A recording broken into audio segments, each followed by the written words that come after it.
book. It was challenging, the first one. Because he wanted to be in the place of love. Somebody came up with the idea. And he was 100% accurate in his prediction. Plenty of iodine or calcium. You don't have to know any of that stuff. All you have to be able to do is chew.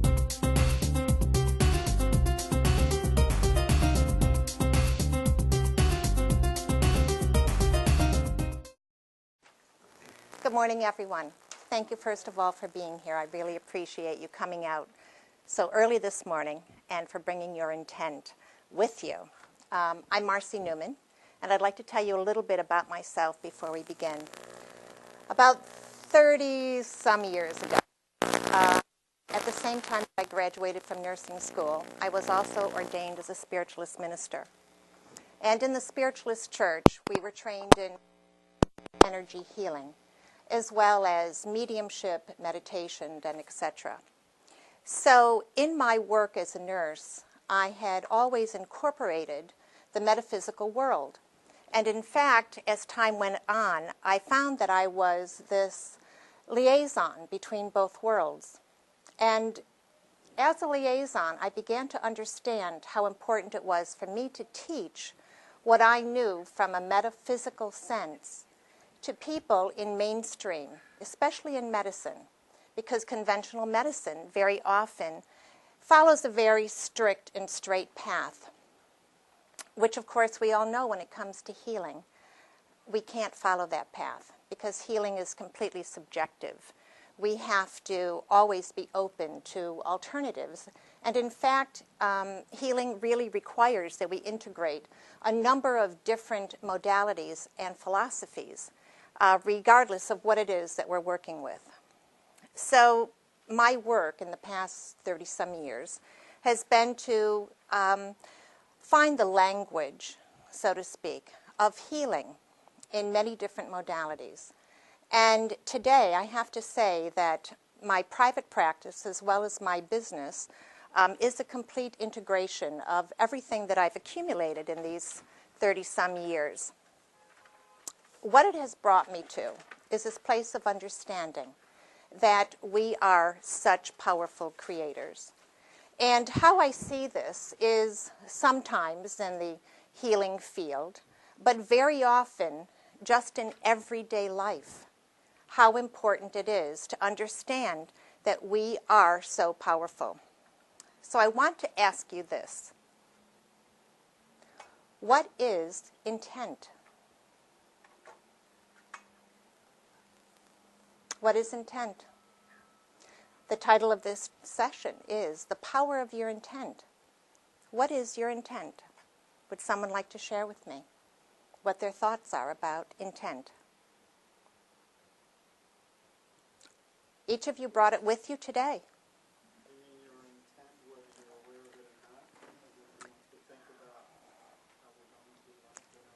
That was excellent, because you brought up a great point. Whether we are aware of it or not, there is intent with everything that we do. What else? What else is intent? What did you bring with you today? Why are you here?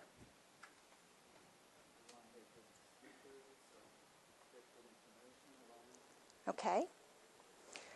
Please. To better enable us to achieve our goals, which is happiness in the final analysis. Great. And you used a word that's very important when we're talking about intent, and that is goal. Our intent is actually our goal. And as you said, there are times when we're not really conscious of our goal, and there are times that we're very conscious of our goal. And what I'd like to do today is to teach you some very simple ways to develop the consciousness so that you are always in touch with what your goal is, and to determine whether or not what you're doing is in support of that goal, so that you can achieve the change that you're looking for in your lives, regardless of what it is that you're using it for. So let's begin.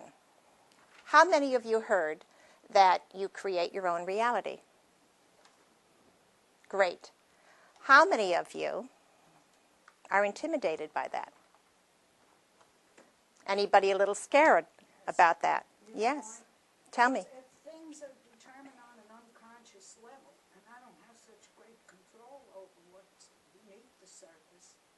what kind of reality can I control? Well, you're right. And that's I may want to go left and I'm going right, but I don't even know what's behind it. exactly. And that's why it's so important that we develop this consciousness so that we are in touch with the subconscious. Now, the truth of the matter is we really do create our reality. And we create it in a number of different ways. As you said, sometimes from a conscious level, sometimes from a subconscious level.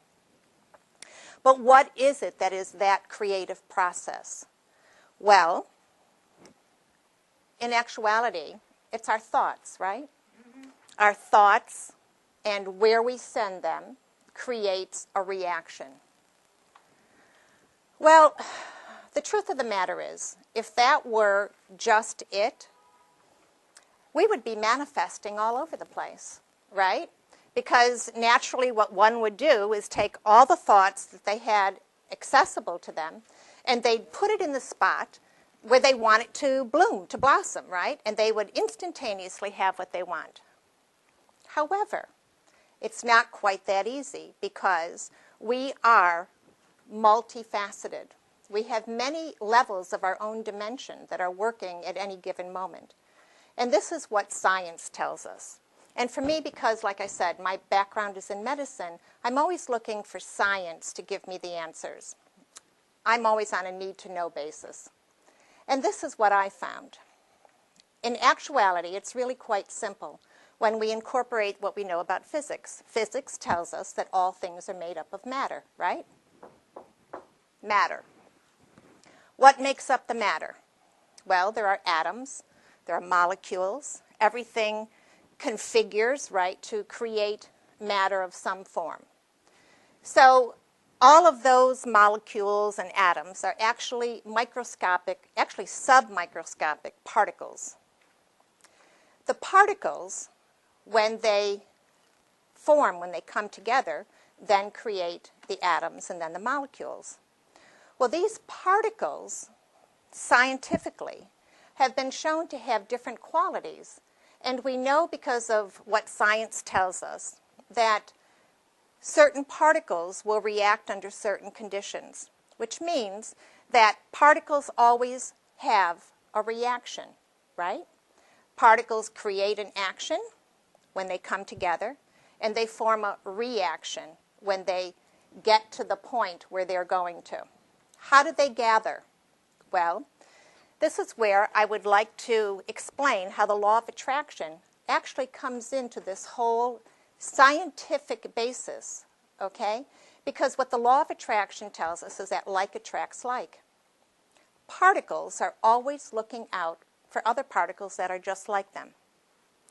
When we have particles of thought, it is always going to look for another particle of thought that's just like it.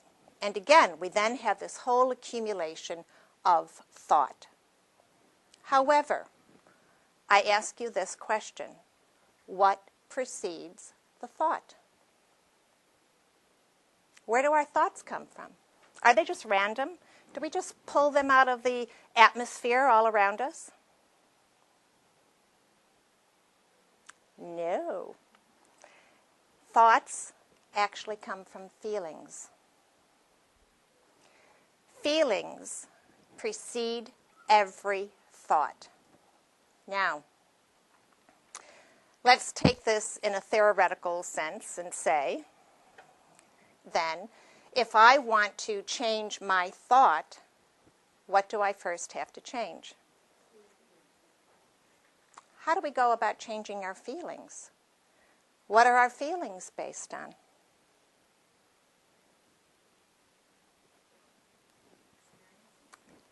Precisely.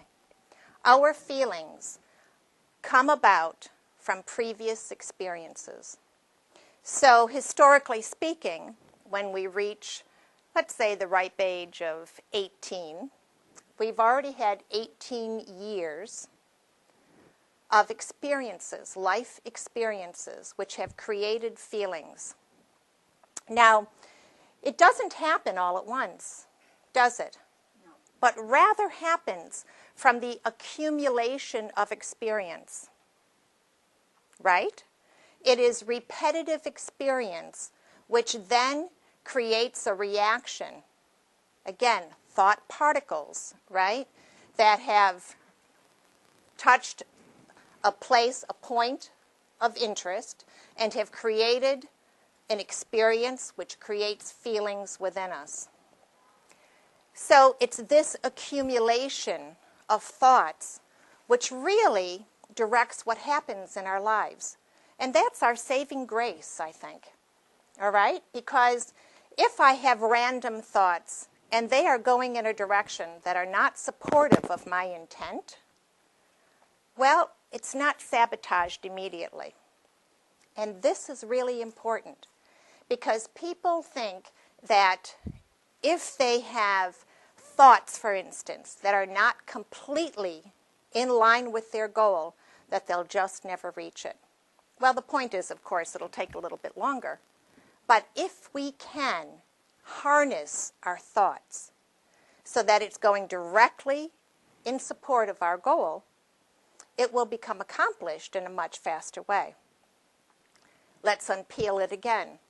Because we know that feelings always precede a thought, how do we change our feeling? We've just said feelings are the result of a whole accumulation, a whole lifetime of experiences. So how do we change our feelings? By being insightful and trying to have some understanding and surrounding ourselves with pleasant things that lend themselves to changing the direction we choose to go in. Very good. That's true. What else?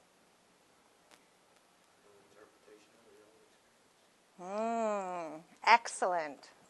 Excellent. A new interpretation of the old experience. So we're not necessarily changing the experience. We can't. It's in the past. But we can change how it affects us, can't we? Right?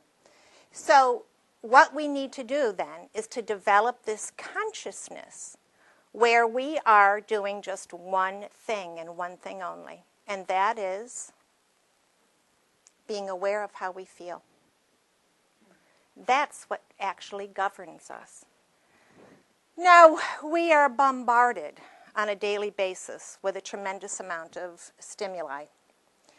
Just this morning on my way here in the cab, they now have these little televisions in the cabs that are, constantly giving us information. It's news, it's advertisement, it's this, it's that. And my partner who was with me was saying, "Isn't this great? This is fabulous." And I said, well, not really. First of all, it's infringing upon my time, my space, my quiet. Going down the city streets, we have so many things going on, right? I mean, you can't look in enough directions at the same time to take it all in.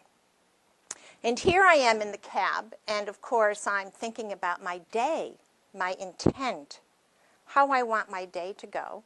And all of a sudden, I have this newscaster who's giving me all this information that, number one, I'm not interested in. Number two, it's having, for lack of a better term, a negative impact on my internal environment. These are newscasts, information that I, on the outside world, have managed to keep out of my life for a very long time. And as a result, my life is free of a lot of stresses that are in other people's environments. So here I am, suddenly realizing, oh my God, this is blasting and blaring at me, and it's having an impact on me. I knew immediately that I needed to turn it off because of the way I felt. The moment I felt that it was out of sync with what I want for my internal environment, I knew that it was my responsibility, my obligation to myself, to my intent for my day, to turn it off. There may have been some things that I missed on there. Might have been a funny joke. It might have been an advertisement for something that I might want to attend, or a store is having a great sale. We know we always love a sale. But the truth of the matter is that I knew that whatever information that I needed in order to support the intent of my day was going to make it to me, regardless of whether I saw it on that newscast or not. I knew at that moment that I had to exercise my choice. Choice is the number one most powerful law of the universe. When we talk about universal laws, what are we talking about? First of all, do you know what a universal law is? Things that apply to all of us. Exactly right. Things that apply to all of us. It means that it holds true everywhere, for everyone, regardless of the situation. Okay? So the universal law of choice is the number one most powerful law of the universe. Supersedes everything. When we exercise our choice, we are doing a number of things. First of all, we are empowering ourselves. Number two, we are empowering our ability to create. Number three, we are staking our claim. Staking our claim as powerful beings in this universe. There is no other influence that can come into us at all. Not anything is more powerful than our choice. So what we need to do when we are talking about developing a consciousness is to develop our sense of choice. How do we do this?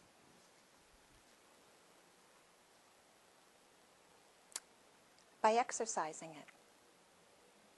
That's how we do it. That's how we become stronger in our ability to use our choice. It's like going to the gym.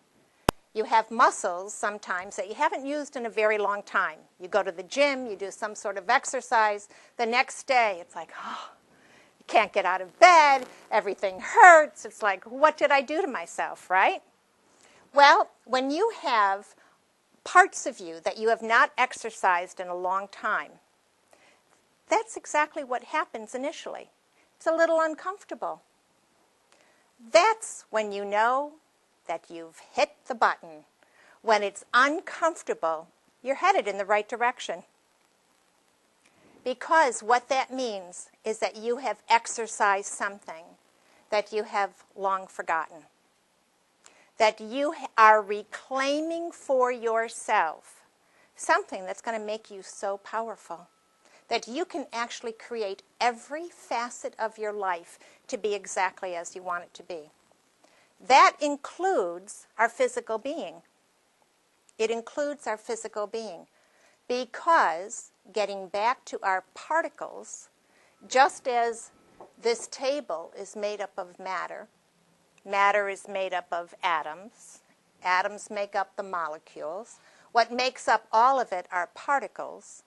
We also are particles. Our bodies are made up of particles of energy, just like this table is. It's just configured differently. But energy is energy. We have different types of energy, like light energy, magnetic energy, sound energy. What else? What other kinds of energy do we have? Light energy, right? Lots of different types of energy, but it's really all the same because energy is made up of particles. And these particles are doing what? They're always seeking out. Exactly. Particles just like themselves. It's like children on a playground. They're always looking for other children to play with, right? Particles do exactly the same thing. So when we're talking about the particles, whether they're in our body, whether it's in a table or a chair, we're talking about the fact that energy is energy. It follows the rules of science, which means that when we understand that particles are always going to be looking for other particles just like themselves, what do we want to do? We want to harness them, right? We want to say, hey, I can get that to work for me. Just like when they take particles of light energy, and they create lasers. Lasers are amazing, and all it is light. Do you know a laser can be used to both cut something and to repair something? Okay, how does that make any sense? How does it make any sense? It does, because particles do what? Attract. And when you are giving them the command of choice, those particles are going to act just the way that you want them to act. How about some examples of how that's worked in our society that we can see, where great change has taken place because it started with one person who said, this just isn't working for me anymore. One person who listened to their heart. They knew that it didn't feel good, and they decided that there must be others who feel the exact same way as they. So what'd they do? They sent out particles, okay, that weren't feeling great, searching for particles that were going to help them to feel better. Because isn't that what we want? You said in the beginning, we're always searching for happiness. We want to feel good, and we're meant to feel good. We live in this incredible world. Everything is at our disposal, and it's so beautiful. And we can feel good at any given moment. So what do we need to do? Choose. Exactly. Choose our intention. Choose our thoughts, right? So that we are sending our thoughts in the direction where they need to go. Most importantly, we're choosing our feelings. Getting back to examples of how society has changed, how this whole world has changed, because one person chose to listen to their feelings. Can you give me an example? Yeah. John McCain says he's a maverick. Rosa Parks didn't want to get on Okay. the bus. Okay. Great. Absolutely. Right? But let's look at what's already been established. What can we use as examples? Profound examples in our lifetime. How about Mother Teresa? Okay? Exactly. Each of them, their message was the same, right? Be the change you want to see. Okay, so we know that it can happen from one person, but it can be so profound that it can change the whole world. How about communism? Anybody hear too much about it anymore? How about the Iron Curtain? My kids think that it's a rock band, okay? Or that it's something hanging in my den that I take down and I iron, okay? The Iron Curtain. The Iron Curtain, when was the last time you heard about it? Doesn't exist anymore, does it? Why? Because it was an intention to be death. Exactly right. How has that changed the world? Do you remember the force, the powerful force that communism had on what? A third of the world? Not only third, It affected the whole world. Exactly right. It started with what? Communism. Everything was fear-based. Everything about it was fear-based. Exactly. And what happened was somebody said, I don't want to live fearfully anymore. I want to embrace my life. Sent out a mass of particles. And what happened? It absolutely fell apart. Do you remember the day the Berlin Wall was taken down? Did anybody watch that on television? I did. I cried. Brick by brick, the wall was taken down that had separated families, friends, lovers, right? A whole group of people who were separated because of a wall that had been built out of fear. Separation. Getting back to our intent. If separation causes fear, what would cause happiness? Yes. Bringing our thoughts, right, back to a place where we are no longer separate within us. Bringing our body, our mind, and our spirit together, completely integrated, so that it's in full support of our intent. Do we share the same intent? Yes and no, in some respects. Okay. Give me a yes. How do we share the same intent? We're looking for happiness, of course. And Right. things that'll make our lives more pleasant. And how no? How do we not share the same intent?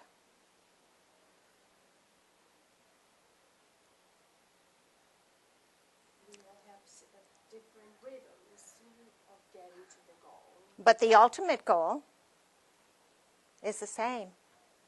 We really don't have different intents. We have one intent.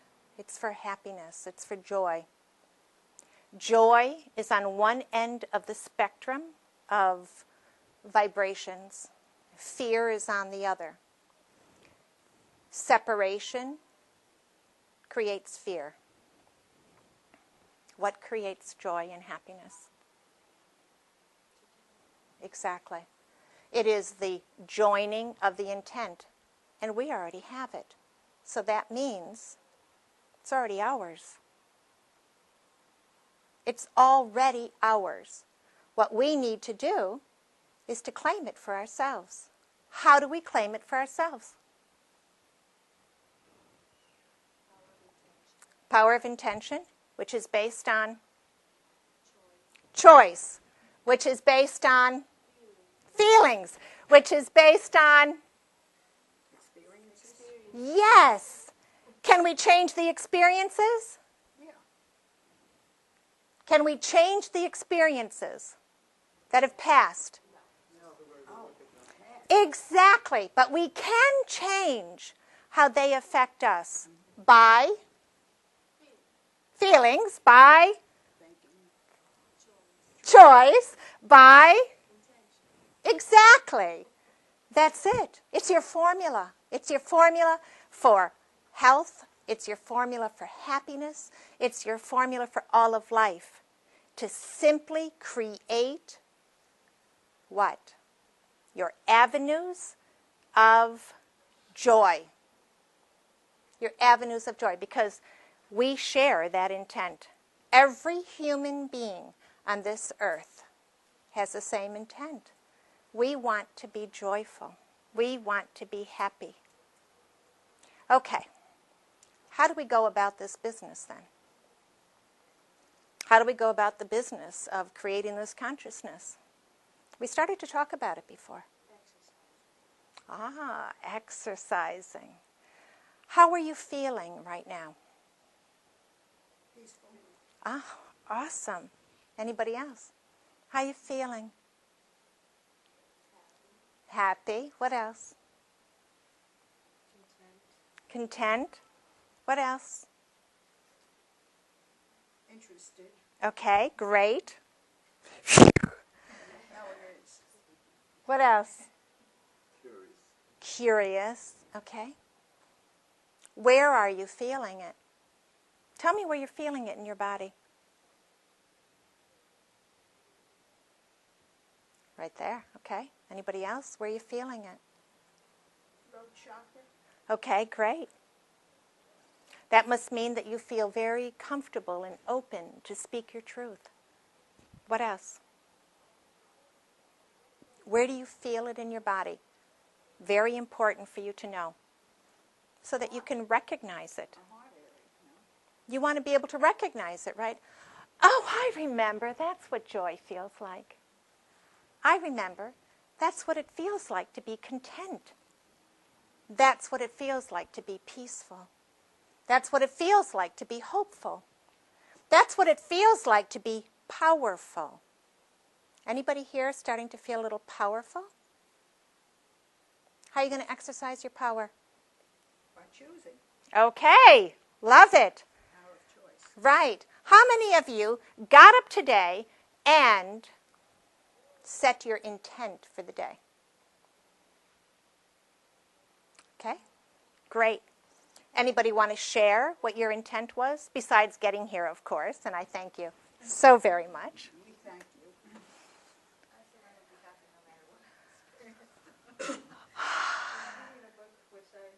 How fabulous.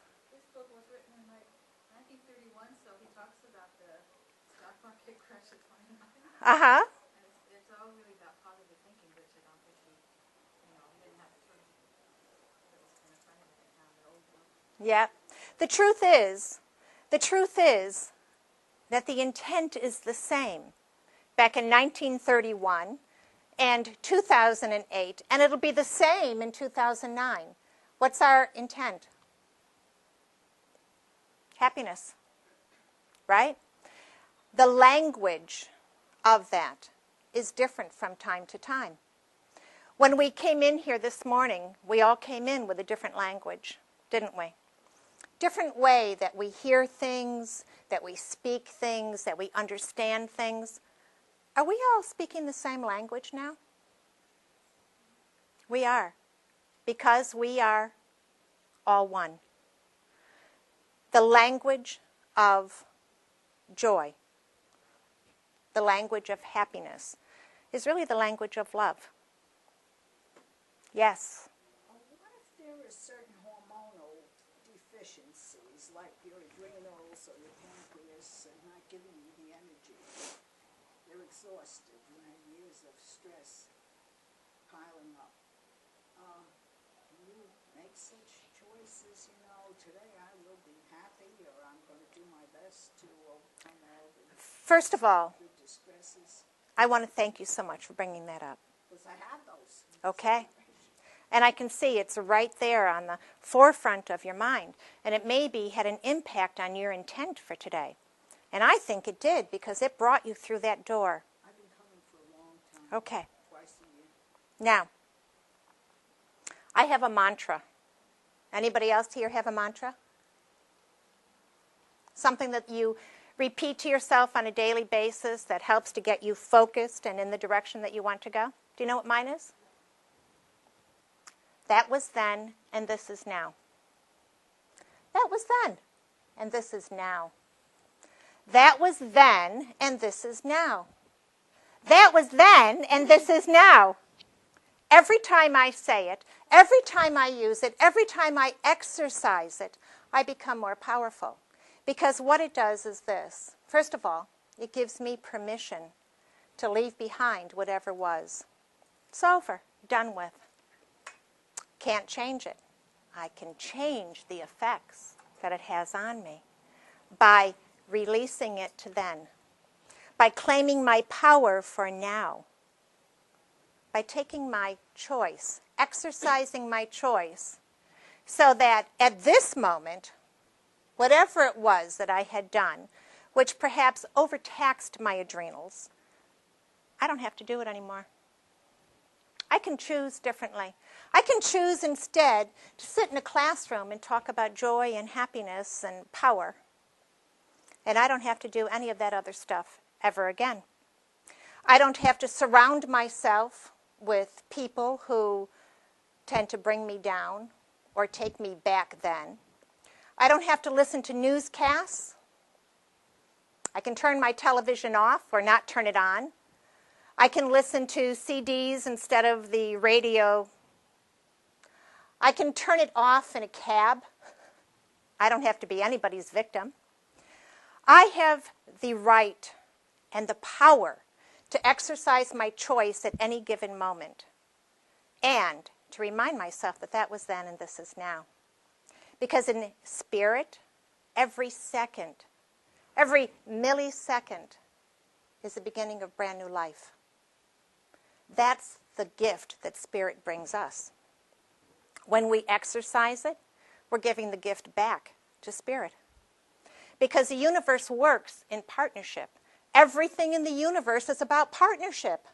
The giving and the receiving has to be equal. There's no part that's ever greater or lesser than the other, correct? So when we exercise our choice, what do you think Spirit's doing? What do you think the universe is doing? Oh, and they are celebrating so because they are loving what they're getting back. And then what happens? It comes back to us again. And then we can give it out again, and it comes back again. And we are in constant partnership of power. So I want to ask you today, what is your choice? What is your choice? What is your intent?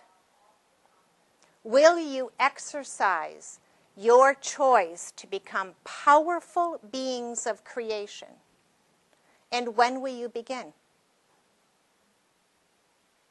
Right now. Woohoo! All right. Right now. Right now.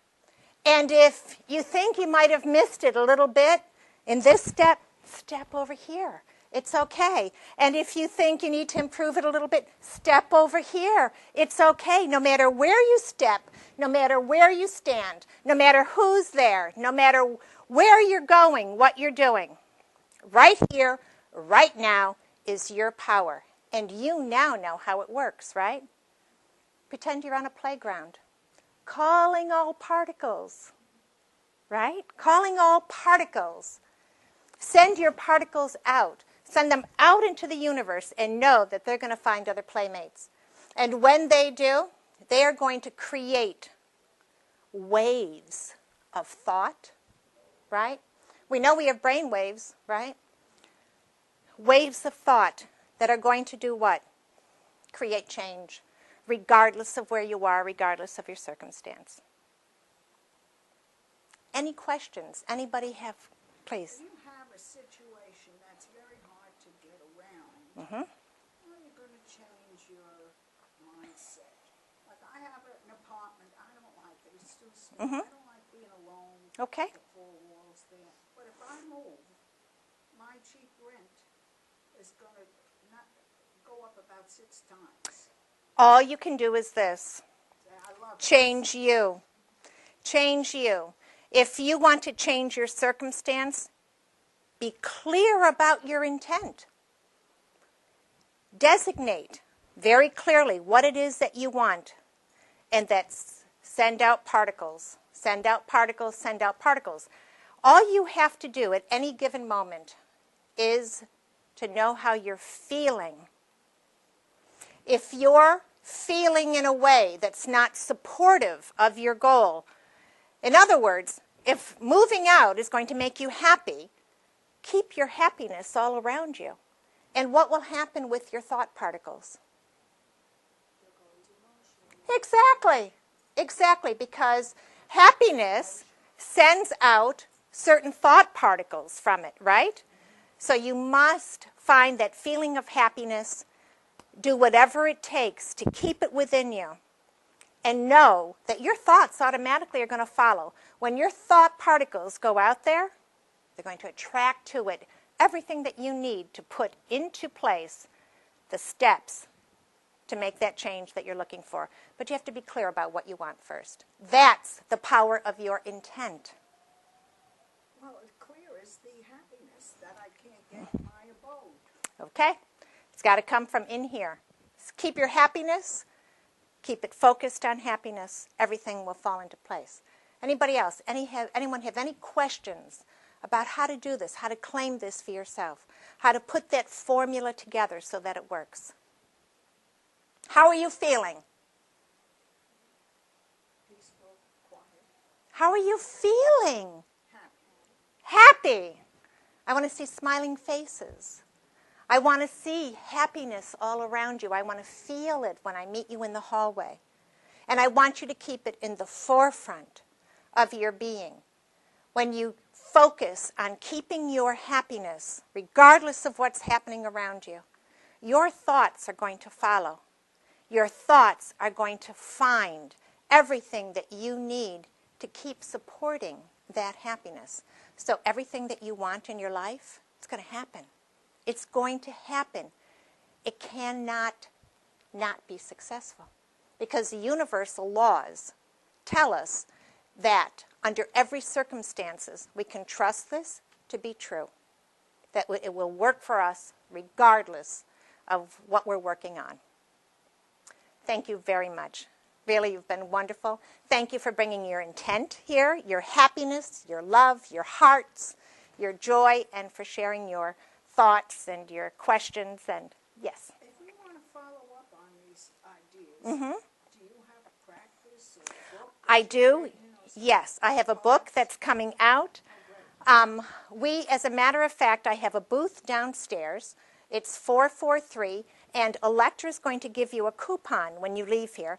I have Law of Attraction products that are actual manifestation kits for anything that you want to manifest in your life.